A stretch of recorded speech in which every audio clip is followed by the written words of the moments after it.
নমস্কাৰ সকলোকে স্বাগতম জনাইছো আজি ভিডিঅ'টোলৈ। আজি ভিডিঅ'টোত 2025 ইম্পৰ্টেণ্ট এৱাৰ্ড এই টপিকটোৰ কেইটামান MCQs লৈ আহিছো আৰু এই MCQsবোৰ অকল DLED বুলি নহয় আগন্তুক ADRE 3.0 বাবেও উপযোগী হ'ব। আশা কৰোঁ এই প্ৰশ্নবোৰে আপোনালোকক সহায় কৰিব। এতিয়া আহোঁ প্ৰথম প্ৰশ্নটোলৈ। 2026 চনৰ প্ৰফেচৰ MS স্বামীনাথন বঁটা কোনে লাভ কৰিছে? ইয়াৰ শুদ্ধ উত্তৰটো হ'ব option A doctor CH Srinivas Rao. তেওঁক 2024 চনত মৰণোত্তৰভাৱে ভাৰত ৰত্ন সন্মানেৰে বিভূষিত কৰা হৈছিল। আমি সকলোৱে জানো MS স্বামীনাথনৰ ভাৰতৰ সেউজ বিপ্লৱৰ পিতৃ বুলি জনা যায়। নেক্সট 2025 বৰ্ষৰ বাবে 60 সংখ্যক জ্ঞানপীঠ বঁটা কাক প্ৰদান কৰা হৈছে? ইয়াৰ শুদ্ধ উত্তৰ হ'ব অপশ্যন এ R বৈৰামুথু। এই জ্ঞানপীঠ বঁটা হৈছে ভাৰতৰ আটাইতকৈ পুৰণি আৰু সৰ্বোচ্চ সাহিত্য বঁটা, যাৰ নগদ ধনৰ পৰিমাণ 11 লাখ টকা। R বৈৰামুথু হৈছে এজন তামিল কবি আৰু গীতিকাৰ। আৰু এই জ্ঞানপীঠ বঁটাৰ প্ৰথম বিজয়ী আছিল কোন আছিল? G Shankar Kurup. Next able বঁটা। এবেল বঁটা 2026 বাবে কাৰ নাম ঘোষণা কৰা হৈছে? ইয়াৰ শুদ্ধ উত্তৰ হৈছে অপশ্যন বি গেট ফাল্টিংছ। আৰু এবেল বঁটা কোনটো ক্ষেত্ৰত দিয়া হয়? গণিতৰ ক্ষেত্ৰত দিয়া হয়। ইয়াক গণিতৰ নোবেল বঁটা বুলিও কোৱা হয়। আৰু গেট ফাল্টিংছ এজন আছিল জাৰ্মান গণিতজ্ঞ। আৰু এবেল বঁটা কোনে প্ৰদান কৰে? The Norwegian academy of science and letters. Next 83 সংখ্যক গোল্ডেন গ্লোব বঁটা।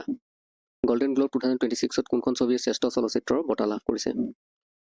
ইয়াৰ শুদ্ধ উত্তৰ হৈছে অপশ্যন এ হেমনেট। এই গোল্ডেন গ্লোব বঁটাৰ বাকী টপিকবিলাক চাই ল'ব আপোনালোকে। Next speaker of the consent medal. Speaker of the consent medal লাভ কৰা প্ৰথমজন বিশ্ব নেতা কোন হৈ পৰিছে? ইয়াৰ শুদ্ধ উত্তৰ হৈছে অপশ্যন এ নৰেন্দ্ৰ মোদী। এই বঁটা হৈছে ইজৰাইলৰ ৰাষ্ট্ৰৰ সৰ্বোচ্চ সংসদীয় সন্মান। নেক্সট মৰ্যাদাপূৰ্ণ গ্ল'বেল টিচাৰ্ছ প্ৰাইজ 2026 কোনে লাভ কৰিছে? Who won the prestigious global teachers prize 2026?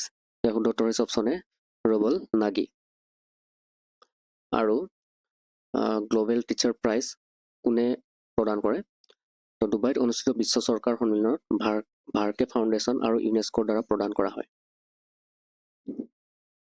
আৰু আমাৰ শিক্ষাবিদ ৰবল নাগি হৈছে ভাৰতীয় শিক্ষাবিদ আৰু নগদ এক নিযুত ডলাৰ এই যি গ্ল'বেল টিচাৰ্ছ প্ৰাইজ ইয়াৰ এৱাৰ্ড প্ৰাইজ হৈছে নগদ 1 নিযুত ডলাৰ। এই বঁটা সাধাৰণতে শিক্ষকতাৰ নোবেল বঁটা বুলিও জনা যায়। ৰাষ্ট্ৰসংঘৰ সচিব প্ৰধানৰ বঁটা 2025। ভাৰতীয় সেনাৰ কোনগৰাকী বিষয়াই ৰাষ্ট্ৰসংঘৰ সচিব প্ৰধানৰ বঁটা 2025 লাভ কৰিছে? ইয়াৰ শুদ্ধ হৈছে option A Swati Shanta Kumar.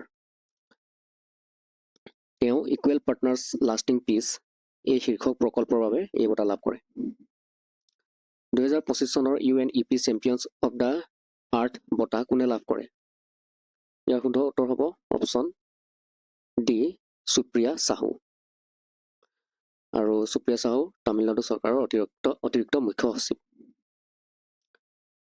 Champions of the আৰ্থ হৈছে ৰাষ্ট্ৰসংঘৰ সৰ্বোচ্চ পৰিৱেশ সন্মান, মনত ৰাখিব। নেক্সট শ্ৰেষ্ঠ ফিফা ফুটবল বঁটা 2025 চনৰ শ্ৰেষ্ঠ পুৰুষৰ খেলুৱৈ বঁটা কোনে লাভ কৰিছে? ইয়াৰ শুদ্ধ উত্তৰ হৈছে অপশ্যন এ উছমান ডেম্বলে।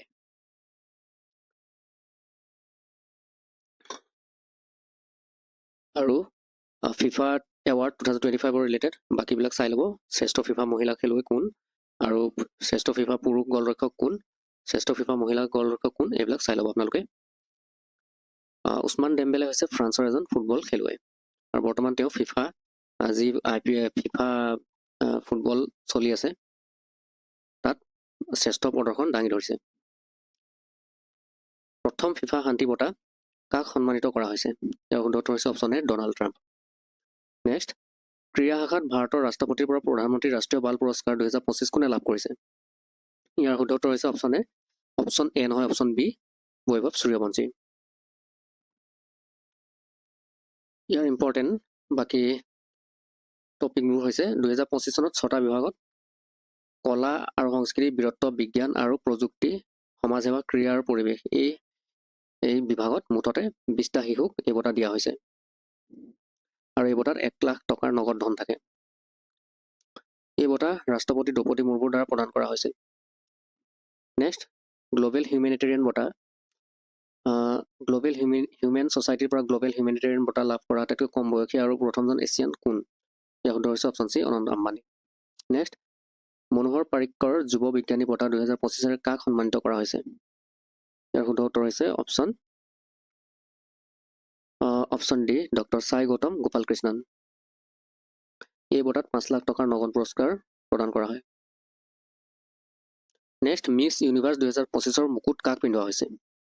ইয়াৰ শুদ্ধ হৈছে অপশ্যন চি, ফাতিমা বছ। ফাতিমা বছ মেক্সিকোৰ বাসিন্দা। নেক্সট, 2025 চনৰ বুকাৰ বঁটা কোনে লাভ কৰিছে? ইয়াৰ শুদ্ধ উত্তৰ হৈছে অপশ্যন বি, ডেভিড চালে। ডেভিড চালে হৈছে হাংগাৰীৰ ব্ৰিটিছ লেখক আৰু তেওঁৰ উপন্যাস ফ্লেছৰ বাবে এই বঁটা প্ৰদান কৰা হৈছে। আৰু এইটো হৈছে বুকাৰ বঁটা, আৰু আন্তঃৰাষ্ট্ৰীয় বুকাৰ বঁটা বুলি এটা আছে বঁটা, সেই বঁটা 2025 চনৰ বাবে কোনে লাভ কৰিছে? বানু মুস্তাক। নেক্সট, বিজ্ঞান ৰত্ন বঁটা 2025 কোনে লাভ কৰিছে? ইয়াৰ শুদ্ধ উত্তৰ হৈছে option C, Jayant Vishnu Narlikar. Next, 2025 চনৰ IUCNৰ পৰা কেণ্টন আৰ মিলাৰ বঁটা লাভ কৰা প্ৰথমগৰাকী ভাৰতীয় কোন হৈ পৰিছে? ইয়াৰ শুদ্ধ উত্তৰ অপশ্যন চি, ডক্টৰ সোণালী ঘোষ। আৰু ডক্টৰ সোণালী ঘোষ অসম কাজিৰঙা ৰাষ্ট্ৰীয় উদ্যানৰ আৰু ব্যাঘ্ৰ প্ৰকল্পৰ সঞ্চালিকা। 2025 চনত কিমানগৰাকী শিক্ষকক ৰাষ্ট্ৰীয় শিক্ষক বঁটাৰে সন্মানিত কৰা হৈছে? ইয়াৰ শুদ্ধ উত্তৰ হৈছে অপশ্যন বি, 81 জন। এই বঁটাসমূহ নতুন দিল্লী বিজ্ঞান ভৱনত ৰাষ্ট্ৰপতি দ্ৰৌপদী মুৰ্মুৰ দ্বাৰা প্ৰদান কৰা হৈছিল। আৰু আমাৰ অসমৰ ৰাষ্ট্ৰীয় শিক্ষক বঁটা কোনে লাভ কৰিছিল? ডিব্ৰুগড় জিলাৰ নামচাং TE মডেল স্কুলৰ অধ্যক্ষ দেৱজিৎ ঘোষ। নেক্সট, ইনস্পায়াৰ বঁটা 2025। শিক্ষাৰ্থীৰ উদ্ভাৱনীমূলক চিন্তাৰ বাবে প্ৰদান কৰা ইনস্পায়াৰ বঁটা 2025 কোনখন জিলা শীৰ্ষস্থানত আছে? ইয়াৰ শুদ্ধ উত্তৰ অপশ্যন চি, মুজাফৰপুৰ। এই বঁটা বিজ্ঞান আৰু প্ৰযুক্তি বিভাগৰ দ্বাৰা পৰিচালিত হয়। নেক্সট, সাহিত্য শাখাত 2025 চনৰ নোবেল বঁটা কোনে লাভ কৰিছে? ইয়াৰ শুদ্ধ উত্তৰ হৈছে অপশ্যন বি, লাছলো ক্ৰাস্না হৰকাই। লাছলো ক্ৰাস্না হৰকাই এজন হাংগেৰিয়ান লেখক আৰু ঔপন্যাসিক। নেক্সট, কোনখন গ্ৰাম পঞ্চায়তে ৰাষ্ট্ৰীয় ই-গভৰ্নেন্স বঁটা 2025 স্বৰ্ণ পদক লাভ কৰিছে? ইয়াৰ শুদ্ধ উত্তৰ option B, Rohini, Maharashtra.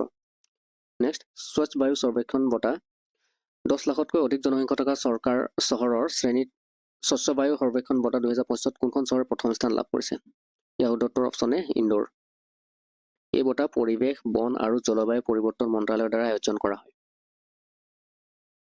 Next question, 2025 চনত IUCNৰ পৰা কেণ্টন আৰ মিলাৰ বঁটা লাভ কৰা প্ৰথমগৰাকী ভাৰতীয় কোন হৈ পৰিছে? ইয়াৰ শুদ্ধ উত্তৰটো হ'ব অপশ্যন বি, বিবি ফাতিমা, মহিলা SHG। এই বঁটাক বিশ্ব পৰিৱেশ মহলত জৈৱ বৈচিত্ৰ্য সংৰক্ষণৰ নোবেল বঁটা বুলিও কোৱা হয়। নেক্সট, 67 সংখ্যক ৰেমন মেগছেছে বঁটা কোনটো ভাৰতীয় সংগঠনে 2025 চনৰ ৰেমন মেগছেছে বঁটা লাভ কৰিছে?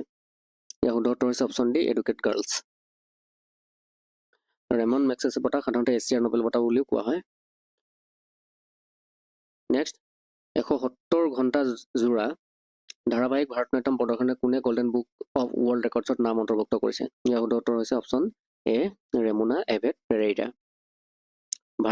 ভাৰতনাট্যম হৈছে তামিলনাডুৰ এখন অন্যতম প্ৰধান শাস্ত্ৰীয় নৃত্যশৈলী। নেক্সট, অসমীয়া সাহিত্য শাখাৰ বাবে 2025 চনত বাল সাহিত্য পুৰস্কাৰ কাক প্ৰদান কৰা হৈছে? ইয়াৰ শুদ্ধ উত্তৰ হৈছে অপশ্যন চি, সুৰেন্দ্ৰ মোহন দাস।